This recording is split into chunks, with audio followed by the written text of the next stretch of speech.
Defense News. It's proudly sponsored by Navy Federal Credit Union. If you're a member of our nation's armed forces, the Department of Defense, or if your family is, we'd be proud to serve you too. On this edition of Defense News Weekly, could the Air Force retire entire aircraft fleets to save money? We'll take a look at that question. And in addition, we'll also get an update on the F-35 program and find out when KC-46 tankers might be able to carry cargo again. With in-depth interviews, up-close video, and leading analysis. This is Defense News Weekly.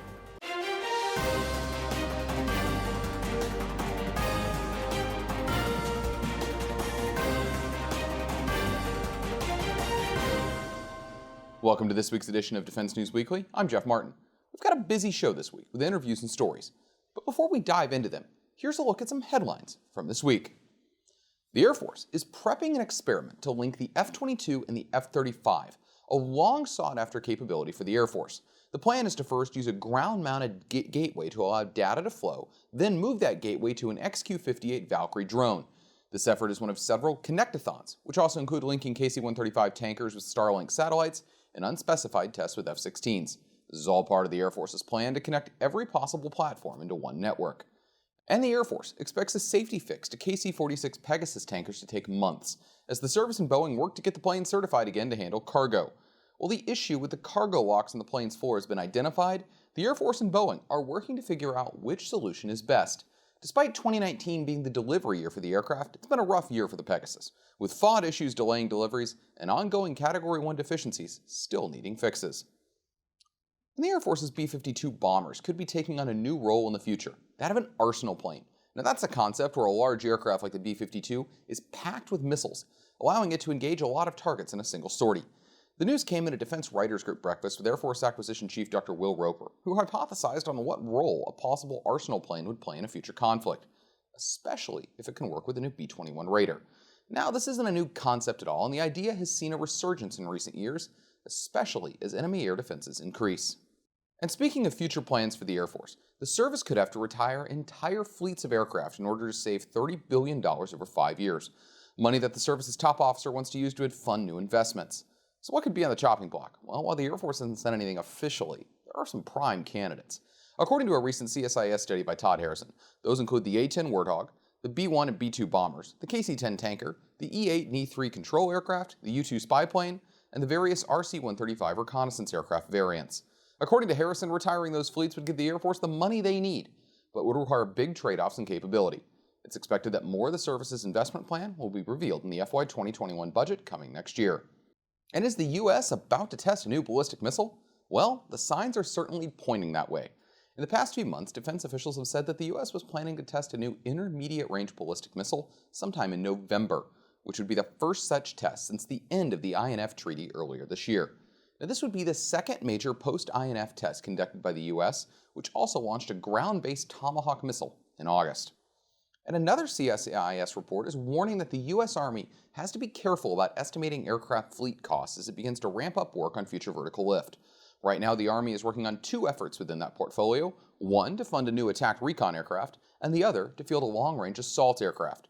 One thing the report singles out is that new, more advanced aircraft could be inherently more expensive to operate than older models like the Black Hawk. And the carrier Harry S. Truman is repaired and preparing to deploy after massive electrical issues sidelined her from a planned September sail date.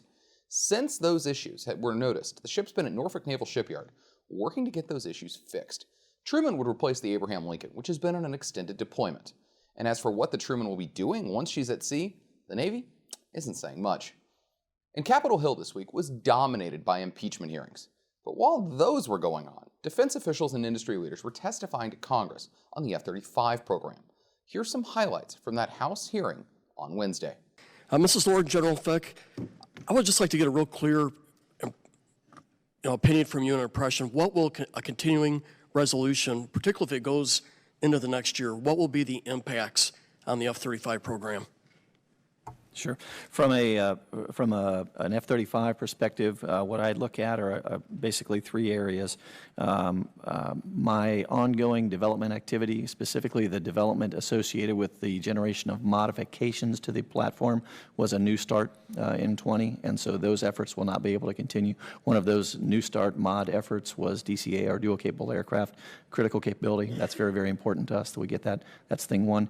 Thing two I would characterize is we have actually a plus-up of C model production from 2018 to 2019 will be held at 2019 quantities if we're unable to get a budget in this year. And then the final thing I would add is that we also, thank you very much, had EOQ as part of this budget, and that will help us to continue to drive production costs down in lots 15 and beyond.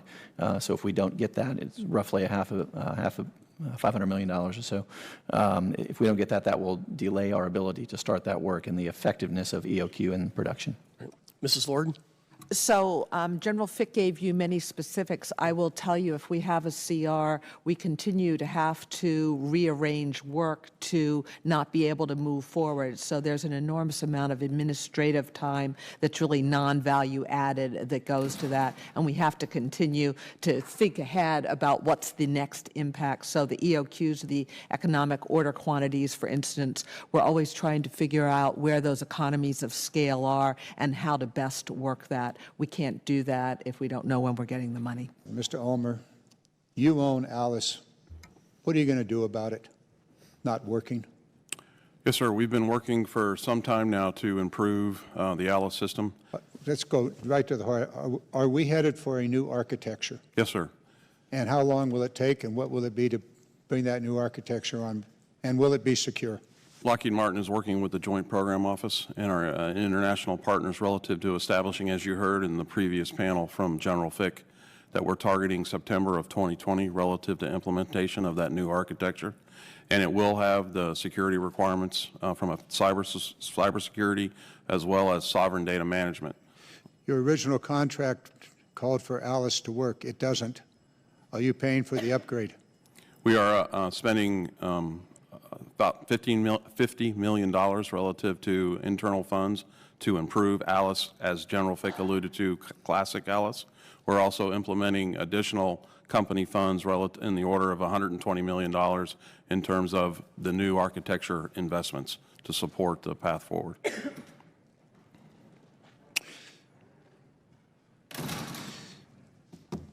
I'm going to turn the remaining 3 minutes, 43 seconds over to... And Mr. Baylor, you mentioned JSE, and you said that you think it's going to be operational for testing in the last quarter of this fiscal year. Is it on track to meet this requirement? The question was, why is it required? Is it on track to actually be operational by that time? Well, that's what the master schedule says, sir. And I guess I'm not the program manager, and I guess I would ask the program manager if he feels comfortable. We have been closely coordinating with the program office and Nav Air out at Pax River to find out when this thing's going to be ready. There is enormous challenges, and there's a lot of unknowns still out there. But I'll let General Fick kind of give you what he believes is. Yeah, thank you, General Fick. Sir, so I do believe that the JSE development, the F-35 in a box integration into JSE is on track. The team, led by my tech director behind me, has spent an extraordinary amount of time going through and developing a very detailed line-by-line schedule that looks at that integration. And to put it in context, we're not only integrating the F-35 in a box into this environment, we're also integrating all of the blue and red threat vehicles, ground systems, airborne systems, and weapons, electronic warfare, and all of the things that you need to bring a full 8-on-8 or greater scenario to life in a synthetic environment. To keep up to date with all of our coverage, be sure to visit our Facebook, Twitter, and LinkedIn pages. Also, be sure to add us on Apple's News app and other platforms for the latest updates. And when we come back, we're going to sit down with Training and Doctrine Command's General Paul Funk. General Paul Funk is the Commanding General of U.S. Army Training and Doctrine Command, one of the 4 Army commands in that service. There's a lot of change coming down the pike right now for the Army, So Jen Judson talked to the general to find out what she could. Well, thank you so much for taking the time today. I wanted to talk about what TRADOC's role is in implementing the people strategy that was unveiled yesterday. So if we could open up with that, Well, my job's to acquire them and then educate them, and train them as well. So we're basically the implementation arm on the military side for all of the training. I also have the Army Civilian University out at Fort Leavenworth as well, so we're in the civilian plan as well.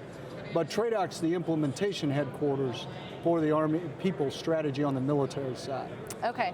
And how is TRADOC preparing soldiers now, to fight in multi-domain operations? Well, it's a great question. And first of all, we're bringing in young men and women who have a propensity to serve that is just magnificent.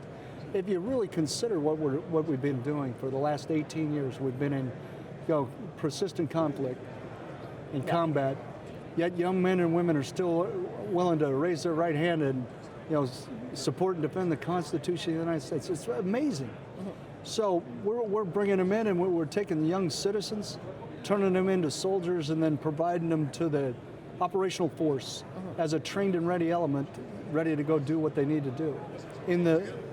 So if you look at that from a basic citizenry program, it's really remarkable.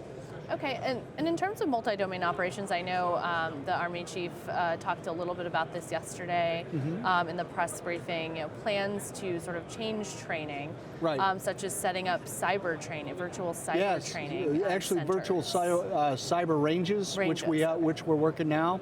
That's going incredibly well. The synthetic training environment is going to take the training to the soldiers and not the soldiers to the training, so it's going to change from the brick and mortar pieces to be able to train just about anywhere you are in the world.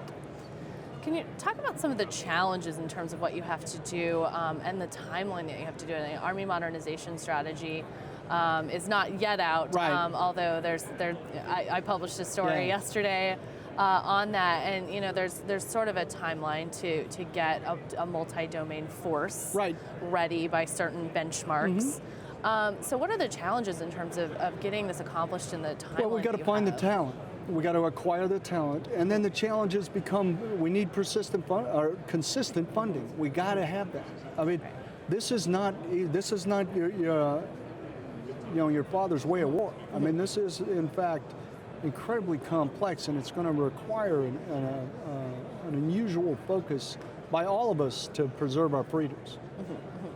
How are you having to change things, in terms of big training exercises? In addition to, you've got cyber training, you've got you want home station training where you're maybe implementing more of the synthetic training environment. But what are you doing at the big training centers? Our training centers have already inculcated the cyber domain. We're already doing that piece.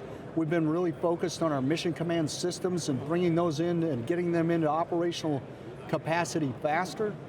We're really focused on taking the lessons that we're learning from those operations and turning them into doctrine faster. So we're really focused on that, the collection piece of that, what we're learning, because it's informing our future. Okay. I also wanted to ask, how are you training the infantry of the future specifically? What are your plans to sort of get after that specifically? Well, if you've noticed the lethality, the soldier lethality studies that are going on, we have a cross-functional team that's focused specifically on that. And at the end of the day, we're trying to give our infantrymen the overmatch they need to fight in any place, whether it be large-scale ground combat or some sort of mega cities formations. We're trying to make them the most versatile piece on the battlefield. Okay, and I know that with Army modernization, we're going to be seeing lots of new platforms and capability coming into the force. So if you could speak to the challenges of bringing all of those new things in, while also training on the current. The big challenge is the funding. I mean, that is the big challenge. If we can get it consistently, so we can make hard but fair choices and develop the systems we need, our cross-functional teams are providing us what's possible, and that's where we got to go. Okay, and I've heard the Army Chief say many times now since he came on the job that people are it's the number one priority. And obviously, we'll have to see funding there. Right. We'll see some investment Right. in that. That's so, right. So Our that's in-strength really- numbers need to stay consistent. We need to grow gradually so that we can acquire the specialized talents we really want. And then, what the Army is people. It really doesn't matter, what branch or MOS you are. The Army's all about people. And, you enlist soldiers, but you re-enlist families. And the all-volunteer force is the strategic issue in the country. Mm-hmm. We have to be able to get to the talent we need to preserve the all-volunteer force. Okay. Now, is training sort of could you think about it as a stage where you really do discover what people's talents are? Yeah. How are you going to track that, as you see soldiers come into the force and start training, right? Where you can start placing them in the right area. Well, we're bringing in the AIM-2 system where we have a competition, where guys can sign up for what jobs they want to do, and then we're looking at all sorts of changes to how we acquire the data we need to track these kinds of things. So in that regard, I think we're finding when we get a soldier matched to a capability or a job he or she wants to be able to do, then we're winning. Okay. All right. Well, thank you so much for taking the time today. You bet. It's great to be here. Thanks for your time. And when we come back, we're going to look at what the U.S. government is doing to protect itself in the ever-changing world of cyber threats. On this week's Money Minute, Navy Federal Credit Union personal finance expert Jeanette Mack offers her latest tips. If you're a recent college grad, unless you're one of the few who didn't get a student loan, it's payback time, literally. Paying back your private or federal student loans can seem like a lifelong ordeal, and especially harder if you haven't been making payments while you've been in school. But it doesn't have to be. There really is a light at the end of the tunnel. You just need a plan. Once you know how much income you'll be bringing in after college, you can begin to budget for your monthly student loan payment. If you find your payment isn't manageable or you've got multiple loans with different servicers, it might be time to refinance or consolidate. A good lender will allow you to consolidate your federal and private student loans together. That way you'll have one loan with one monthly payment. Setting up automatic payments is also a great way to make your payments on time each month.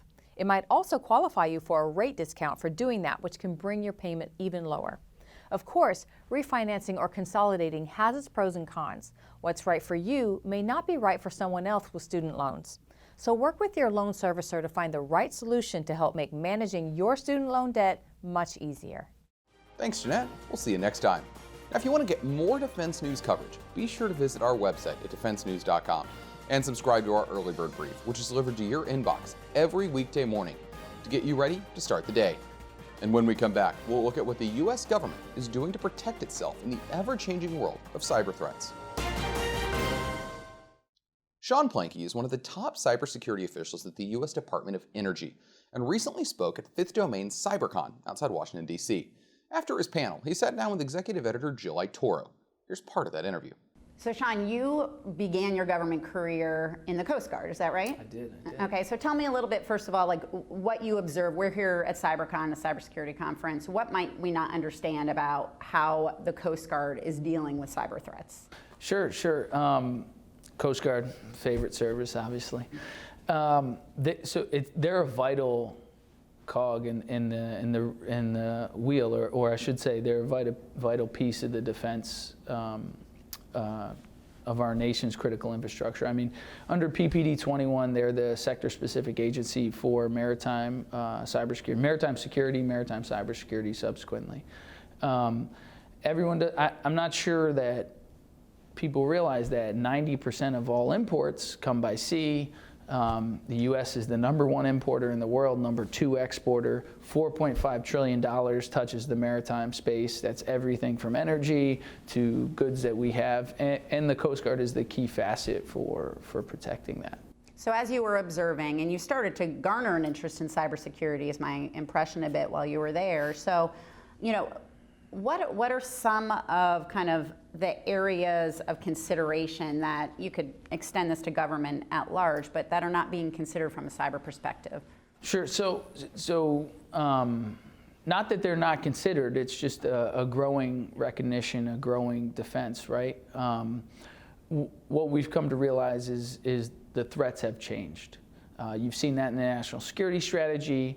The administration came out with the national cyber strategy, the first cyber strategy in over 10 years. Specifically in that cyber strategy, it mentions a couple key areas. One is space, right? And you saw the establishment of Space Command. And the second is maritime cybersecurity, maritime security. Basically, that's that recognition of what powers our U.S. economy and why and adversaries might target that, and what can we do to better defend it. And I think that's really what you're seeing, and that's what you're seeing with this posture change to defending maritime cybersecurity, energy. 38.7% of all all product on the maritime environment is oil and gas, and that's powering the U.S. energy consumption, right? So how do we better defend that? And then from the DOE perspective, where I'm at now is we're looking at that cross-sectional risk, right? We're saying intermodal transportation, right? It's not just about the power generation at the power company, but rather how does that natural gas get to the power plant, right? How does it get to that gas turbine? And we have to look at that full scope of that threat. And so how do we better defend the full scope? And how do we work with our intergovernmental partners, whether it be the Coast Guard or it be TSA from a pipeline initiative? How do we work together to provide that defense that America needs to ensure economic power and critical functions for you and me as civilians? Well, and you being at Energy, it brings up that interesting perspective of what we call the critical infrastructure and control systems and the power grid, and and a lot of day to day, that's really for many where the fear factor is in terms of a potential cyber attack. So where are some of the pockets of vulnerability that are really priority, whether you're talking about the Energy Department or whether you're talking about something like the ports for the Coast Guard? Where's that focus that we need to really kind of key into? So the focus is on prevention, and that's a key point, prevention and resiliency. When we think about prevention, we're trying to look at the workforce right now. You saw that the administration came out with the executive order for the cyber workforce, and that recognizes that there's a 300,000 person skills gap in cybersecurity skills. So from a DOE side of the house, we're pivoting to that and saying, okay, inside of that skills gap, where is it on operational technology and industrial control systems? And then how do we at DOE grow that, right, or close that gap by growing the skills, I should say. And what we're doing, for instance, is we have a cyber strike class, which is we work with Idaho National Labs, which is one of our national labs, to provide a skills, a multi-level classes on industrial control systems protections. And then we also have a different program we call Cyber Force, which works with 110 universities and 10 national labs to do an actual live competition for cyber defense with live actors, attackers, red team, blue team type event, where we're trying to grow the interest in industrial control system cybersecurity, and then also how are we then recruiting those good performers, those people that excelled at the competition? Can we bring them into the workforce at DOE to help raise that bar for American critical infrastructure protection? You talk about industrial systems, and I know in years past I've reported on the fact that these are often predate really networked technology. And so it's a matter of trying, and there's not always the money to replace.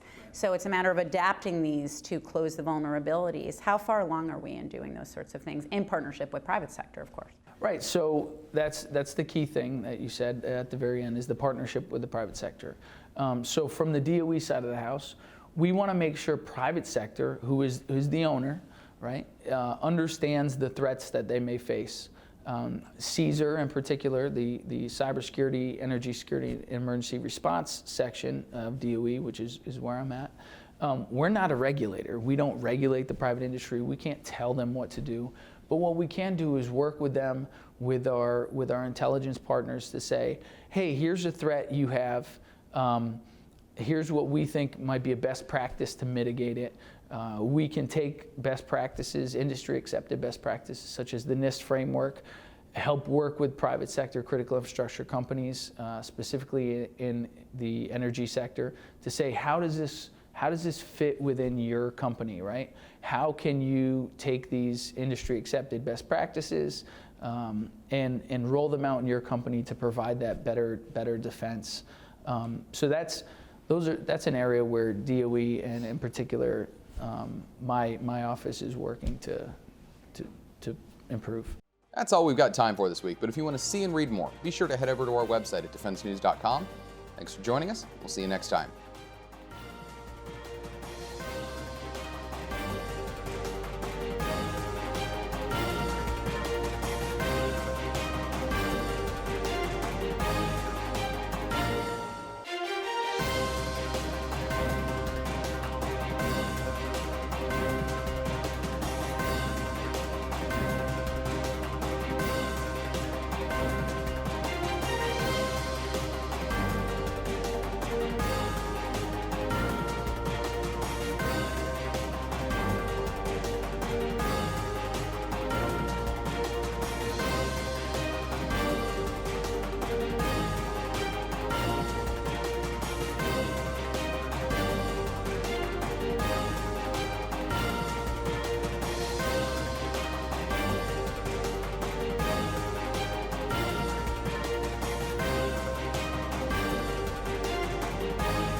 Defense News.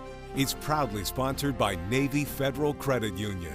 If you're a member of our nation's armed forces, the Department of Defense, or if your family is, we'd be proud to serve you too.